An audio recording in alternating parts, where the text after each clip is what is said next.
Hey everybody, welcome back to the Daily Creative Challenge for Adobe Illustrator. Yay! Hello. Today we are going to be doing so many fun things, and I can't do it anymore. I can't. That was my idea for the opening. We tried it on another lesson as well. It was equally as kind of funny. I give that bit like a good 5 out of 10. Solid opening. So hello, my name is Andrew Hockraddle. I will be your host and guide over the next few weeks as we dive deeper and deeper into Adobe Illustrator, learning some lessons, and today even some theory of design. We're going to get into some technical stuff, but today's really all about understanding theory and how design works. Specifically, today we are taking a look at logo design. Super fun. So if you want to see what we're doing each day and get a little bit of a head start, check it. You can go over here to behance.net/challenge/illustrator. And this is the place that you need to go to sign up. And there's a lot of fun faces. Hello, our friend Steve is here and Lynn is here. If you are watching, let me know where you're watching from. I'd love to know. It's always fun to see people from all around the world check in. So rep your country, your city, wherever you are, and put in chat, type in and hit that enter to let us know where you are.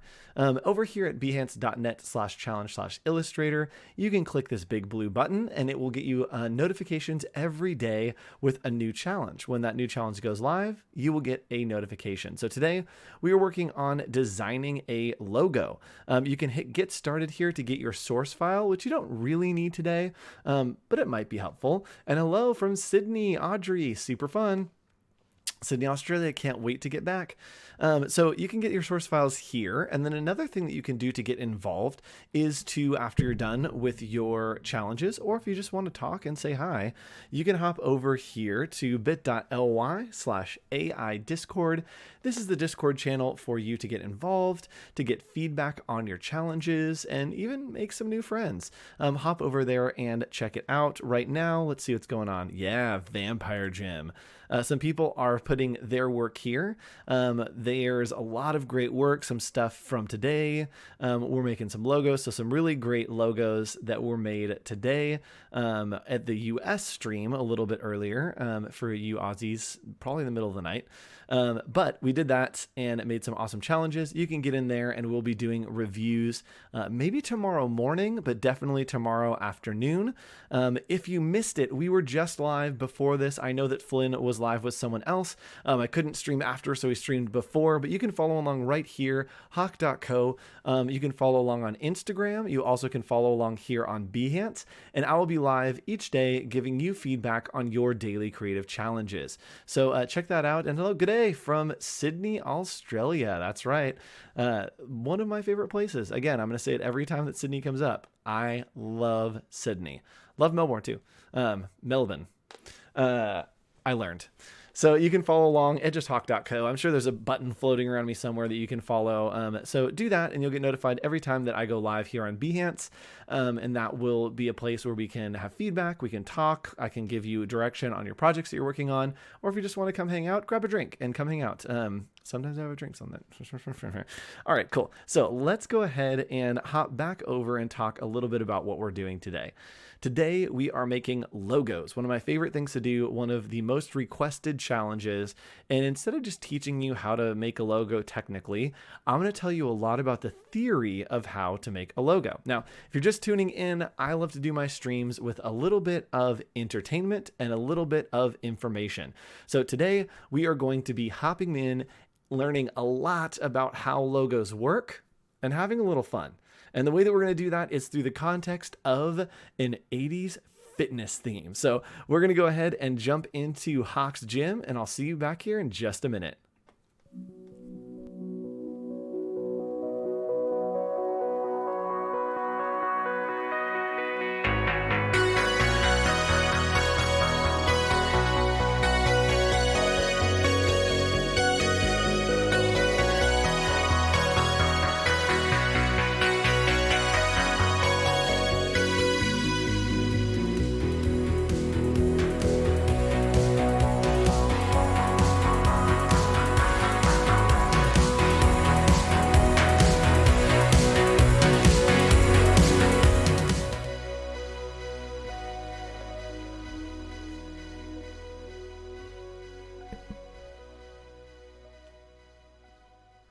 All right, we are back. We are in the gym. My headband didn't quite make it. That was a rough transition. There we go. Hello from Lahore, Pakistan. Nice. Pakistan in the house. So today we are looking at making logos. So track a little bit with me and we'll kind of type this out as we go. Let's hop over into Illustrator and take a look at our source file. So our source file we have today is challenge 2, create a logo for a fitness program using basic shapes and type tools. Focus on having good form, not reps. I like to make really good logo instead of a whole bunch of kind of okay logos. So we're going to focus on the forms. And there are 3 types of logos. There is an icon, an index, and a symbol. So we're going to start with an icon. And I'm just going to type this up here so you guys see what it is. So we're going to start with an icon, and an icon looks like what it is. Super easy. Looks like what it is. So an icon is something that looks like what it is. So we're doing a fitness challenge. So what we're going to do is we're going to start out with a logo that is an icon of something that reminds me of fitness. Oh gosh, what do they call it? A kettlebell. That's what they're called. So we're going to do a kettlebell, and we're going to build this out of simple shapes. A lot of times when you're making logos, it's the easiest to build it out of simple shapes and then elevate on your way up. Also, if you're watching on the front page of Behance, let's do this. There isn't sound or chat over there. Let's say this. If you are watching on Behance, join the chat by clicking through. There we go. All right, I'm just going to leave that up on the screen as I explain this. So if you are watching here in the chat, great, thanks. Cool. So an icon looks like what it is. The thing that I remember is a kettlebell. So I'm going to go ahead and make a circle. And we're just using simple shapes here. So I'm using the ellipse tool over here. And if you click and drag the ellipse tool, it makes all kinds of weird wonky circles. But if you click and drag holding shift, it will make it proportional, and holding shift or option or alt will make it go from the middle. So that's what we want, is to make it from the middle. That's just the way I like to make the circles. And thinking of the top of the kettlebell, it's kind of a rectangle that has like an angle to it. So we're going to grab the rectangle tool and we're going to do this. There we go. So, and we're done. A kettlebell. It's not. So we're going to select these 2, and you'll see that this has a thick border around it. And what that means is that is the key object. The key object is what we will align to. So I'm going to change that to just the circle and then hit the center here. And that will assign this top shape to the center of whatever that key object is. Now, when I am working through, I want to make the kettlebell more of a stroke. So let's go ahead and pump this stroke up. There we go. Also, if you're watching this on YouTube, come over to Behance, behance.net/live. That's where the chat is. So I know this is on YouTube. Come over to Behance. All right, so we have switched this to a stroke, so you can see that there is a very simple circle and a very simple rectangle, almost a square right there. So what we're going to do is, just like we did yesterday, I want it to have this like kind of angle to go out a little bit. So we're going to grab these top 2 points. Camilla, you're not too late. Hello, welcome back, Camilla. Good to see you again. We're going to grab these top 2 corners, and I'm going to hit S for scale, or just click on the scale tool over here and hit enter. And that will bring up this dialog so we can start seeing what it looks like when we scale this, right? To get that proportion. It's scaling the front bigger to give us that proportion. Ooh, let me do that one more time. It's scaling the front bigger to give us that proportion. That was for you. That one's free. So we're going to hit OK and lock that in. And down here at the bottom, I'm actually going to scale these down. And again, I'm just hitting S for the scale tool. And then I'm click and dragging in. And it's going to drag that so it has that nice little kettlebell-ness that we want. So there we go. We have a nice circle. We have our little kettlebell over here. And what I'm going to do is I'm just going to drag this over here so I have a copy of it. I just clicked and dragged holding Alt or Option, and it moved it over there. Hello, Jeremy. You made it. Welcome to the party. Now, when I think about kettlebells, it always has the rounded edge. So I'm going to grab these up here and just round them off a little bit by grabbing these little white pieces. So that's going to round them off just a little bit so it feels more kettlebell-ish, kettlebell-y. I don't know. No, kettlebelly sounds like something else. That sounds like me working out. So we're going to go ahead and fill this with white. And now you can see that we have a little more of a kettlebell. Something that I always think about kettlebells is they have a flat bottom so that they can sit. So again, we're just going to use a rectangle. And this time, instead of adding the rectangle or layering the rectangle, we want to take away the bottom of that kettlebell. We want a flat line across. So what I'm going to do, I always get the hiccups on this stream. What I'm going to do is I'm going to grab these two shapes and we're going to think of it as a hole punch. The object on top is going to punch through the object on the bottom. So let's go ahead and click on our Pathfinder over here, and we're going to select this second one. The second one is subtract, and that is going to punch whatever the top object is out of the bottom object. So let's click on that, and there we go. That was a little too much, so I'm going to undo that and bring it down just a little bit. See if that's better. There we go. So now we've got this nice little kettlebell, and I'm going to make the stroke a little bit thicker just to really give it that chunk. And there we go. So now we have a kettlebell, and a kettlebell is an icon, right? This is an icon for a kettlebell. It looks like what it is. So icons look like what they are. Great. I'm going to move this, and then we'll move on to our next one. So the next one is a symbol. And yes, if you have questions, chat, go ahead and drop them in there, and I will look as I work.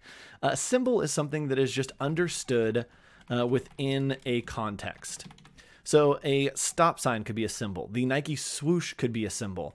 A symbol has no other meaning other than what it is informed to be, right? So let's say we have this kettlebell, and I'm going to go ahead and delete this piece.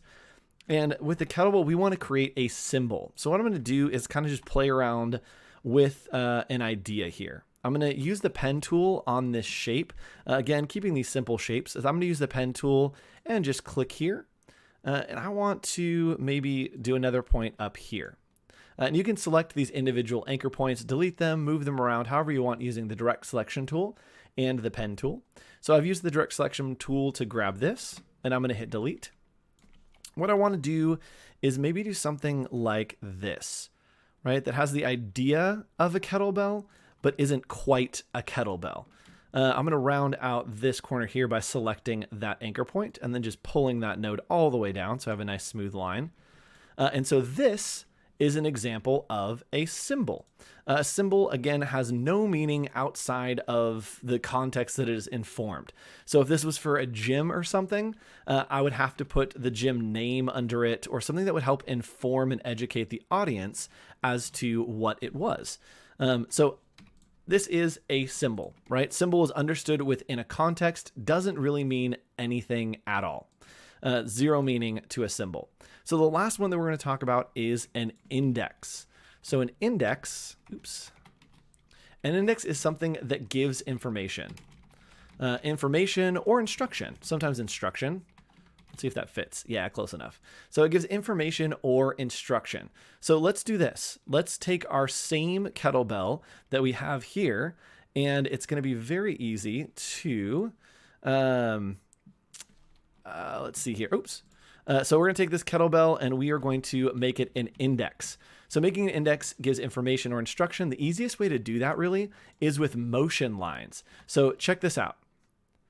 All you need to do is, let's do some fun motion lines here, is sometimes adding in some extra little pieces will turn this into an index. It will give us information that maybe this kettlebell is swinging. Maybe it's a ringing kettlebell. Maybe it's a kettle Taco Bell. So all we need to do is add some motion lines like this, maybe going out. And now it sounds like it's moving. It has a sound. It looks like it's vibrating. It looks like it's ringing out, right? And so this is an index. An index give information or instruction. A lot of people in the daily creative challenges were creating a weight that was bent, right? And it's giving us the index that it is heavy, right? It's feeling an index of heaviness. So that's kind of the difference between these three. So we have an icon, an index, and a symbol. An icon looks like what it is right here. A symbol is understood without a context. and an index gives information or instruction. A question from our YouTube chat friends, is that your real hair?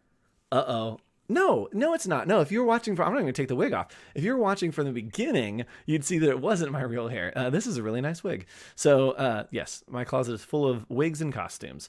So those are the 3 different versions of the logo of what you can do. And you can see this in things like Nike has a symbol. Another example would be maybe Starbucks is technically an icon because it looks like a mermaid, but it has become a symbol.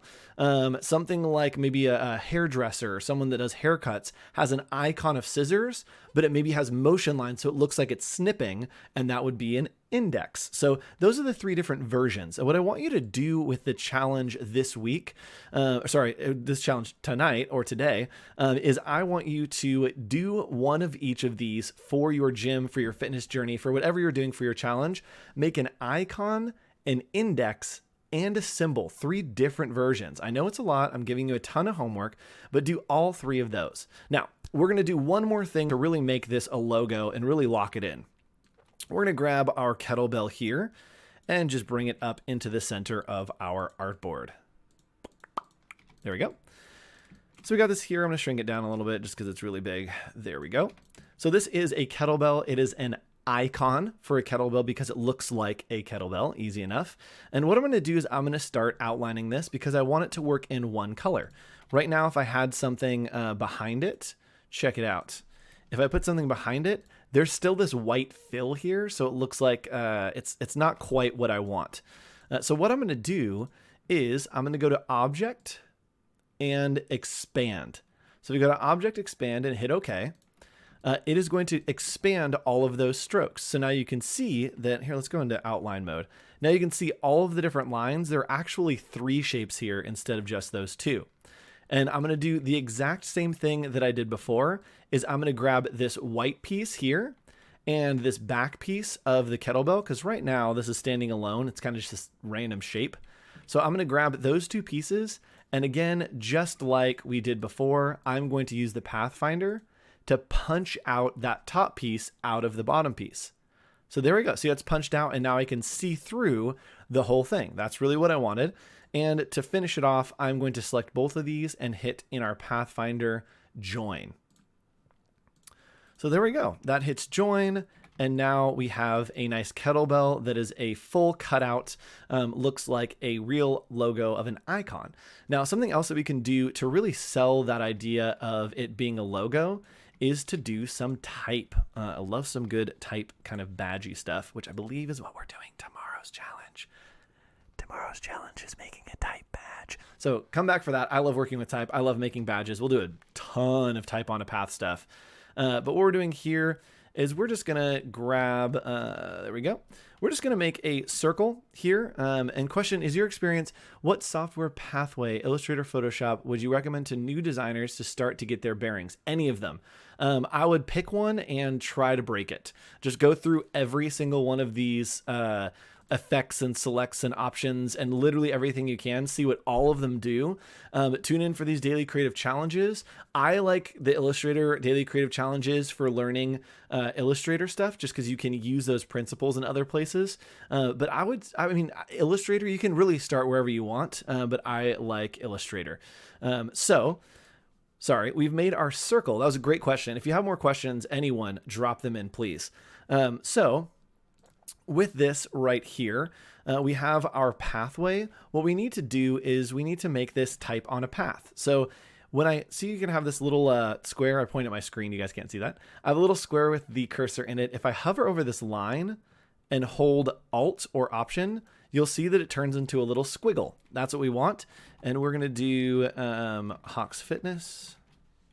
There we go. And you'll see that it is now typing along that line. And there's a bunch of different options here. Basically, this one on the left here is the end point of where our type goes. So we can drag that around. And then the other one is the starting point. So we can drag that as well. Right now it's aligned to the center. This little one over here is the center point right there. And we can drag that as well. But there's a problem here. There's a pretty big problem, is I want it to be aligned to the center. So what we can do is grab the center node right here, and you'll see if we drag this, it's just dragging around the center of that type, but we want it on the inside. So what I'm going to do is I'm just going to bring this over to the inside. Right there. There we go. But that's caused a bit of an issue again, right? It's not quite where we want it. Even that is not quite where we want it. And so what I'm going to do is right now it's aligned to the baseline. You can see it's sitting on this line. I actually want to align it to the spine. So we're going to go to Object. Nope, we're going to go to Type. There it is. Man, my brain. We're going to go to Type. Type on a path. Type on a path options, and then go right here and change the align to path to center. I'm going to turn on preview so you guys can see. See at the center? So it puts it on the center of that line, and that's what we want. We're going to open the type tool panel. And I'm going to bring this down and then just kern it out quite a bit till that H is perfectly symmetrical. There we go. And now we have this great type that is sitting right around to really make it feel like it's a little more of a logo. I kerned that out a little bit too far. There we go. So now it feels like it could be a logo, and this would be an icon version of the logo. We could add this type and do the same thing with any of these others, but doing type on a path, again, you want to make sure you go to type on a path options, and change the align to path to center. All right, so that is it for our challenge today. Again, you're creating a logo for a fitness program using basic shapes and type tools. I want you to create an icon, which looks like what it is, a symbol, which is understood within a cultural context, has no meaning, it is just an abstract symbol, and an index, something that gives information, maybe uses motion lines, maybe has a weight that is bent, that gives me information to understand what's going on with that piece. Now, I want you to do that, and then I want you to go over here to bit.ly/AI Discord. That is a place where you can get involved, you can post your projects, and you can get feedback from a great slew of mentors, including me. Every night, every day, wherever you are in the world, there are always people on there giving feedback, giving their thoughts. And check it out. So let's hop over into Discord real quick. And I want to show you some of the things that were going on with the challenges with people that have already done it. So you will post your work here. We have some mentors, Rocky's here. I know that Jack is going to be doing mentoring as well. But people have been posting, and this is what I was talking about here with the index, is we have the index that is giving information. We have a bent bar, right, that's giving us information that it is heavy on those sides, as well as some motion lines here showing that it's maybe moving up. So that's a great example of an index. And then an icon logo for a gym is 100% could just be weights, right? It is what it looks like. It looks like weights, and it is weights. Easy. And then moving on to a symbol, something more abstract, something that has no real meaning, that can allude to something, but doesn't necessarily mean anything. It's just understood within a cultural context. So those are three great examples. Great job, Natalie. Absolutely love this. This is another great example of a symbol, right? Has no meaning, kind of looks like a person, kind of maybe looks like weights, but it doesn't really have a meaning. It just represents something. And by putting type around a symbol, we inform what the meaning of that symbol is, right? So looking at that on its own, we're like, I don't know, is it like a club for hugging? But then putting fitness studio, live longer, live stronger, lets us know that that symbol represents the fitness studio. It represents the ideals of living longer and living stronger. So that's what a symbol can really do, is you can inform what it is, and it can adapt to any situation and whatever you need it to be. So thanks so much for joining me today. I will be live again tomorrow. We're not doing a follow-up stream tonight after this. We were doing one right before, but tomorrow we will be doing a follow-up stream. So I'll see you again, same place, same time tomorrow. Noon Sydney time, 7 p.m. Pacific Standard Time. And after tomorrow's stream, I will be doing a nice little hangout. We'll be hanging out for about an hour and a half after tomorrow's stream, doing some challenge reviews, maybe doing some branding work, and just hanging out on my personal stream. You can follow along that at herehawk.co over on Behance, which is where we are. And thank you, Audrey. It's always great to hear that it's been helpful. That makes me really, really happy as a teacher and as an educator for you guys that you're having fun and you're learning things. So I'll see you tomorrow for more Oh man, I was going to nail the outro. It's been so much fun. I'll see you tomorrow for more fun, more learning, and a lot of feedback. Bye.